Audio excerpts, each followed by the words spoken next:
The most powerful man in Harlem wasn't the mayor, a judge, or a police chief. In fact, he wasn't even supposed to survive his childhood. Yet, for decades, the police feared him, the mafia negotiated with him, and his community protected him like a king. This is the story of the man they never wanted you to understand. In the early 1900s, Harlem was the epicenter of a cultural explosion. Jazz flowed through the streets, and black communities were building a vibrant new world. But real power still belonged to someone else. That's when a quiet, sharp-minded boy named Ellsworth Raymond Johnson entered the picture. They'd later call him Bumpy because of a large bump on his head from birth. But what made him dangerous wasn't his fists. It was his mind. Bumpy could read a page once and remember it forever. Poetry, history, law books, philosophy. While other kids were fighting on the streets, he was studying the architecture of power. And he saw that power was everywhere in Harlem, just never in black hands.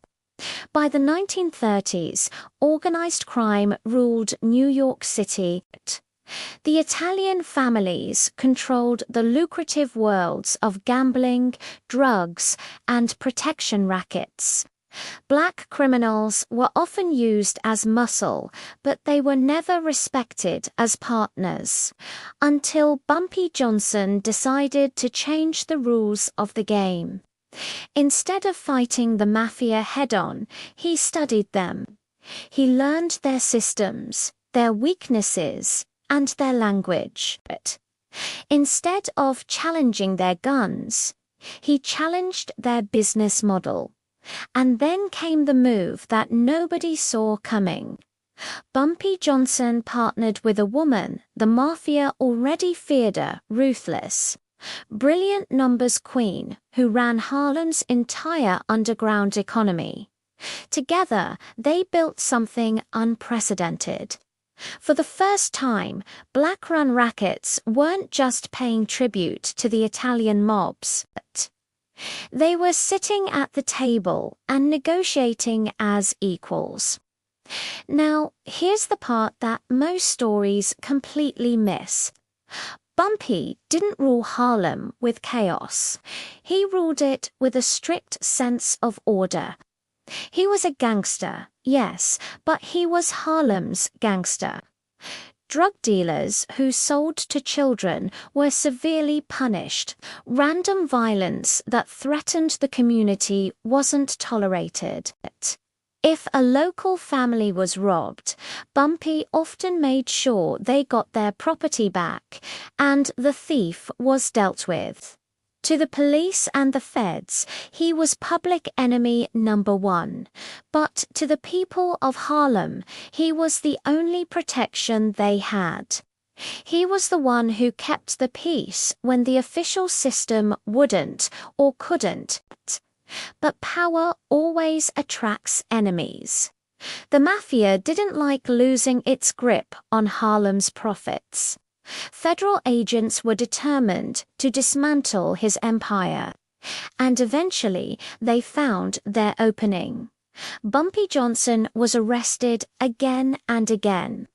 Prison sentences stacked up. Years of his life vanished behind bars.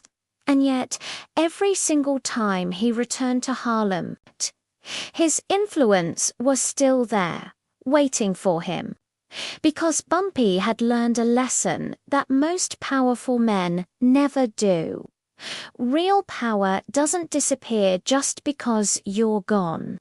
It survives if you design it to. Even from his prison cell, he mediated disputes between street gangs and settled conflicts. At one point, rival mob bosses actually asked for his help to prevent a full-scale war from breaking out in Harlem. Think about that for a second. A black man, born into poverty, became the ultimate peacemaker between criminal empires in the most powerful city on earth. But power always demands a price. As the 1960s roared on, a new, more destructive wave of drugs flooded American cities. And the world Bumpy had so carefully controlled began to rot from the inside out. The old rules he enforced started to break down. The streets got more violent, more unpredictable, and even a king can't stop the relentless march of time. In 1968, Bumpy Johnson sat down for a simple meal at a Harlem restaurant and suddenly collapsed. There was no shootout, no dramatic ambush, no grand finale, just a quiet, sudden end. But his story, his legacy, didn't disappear.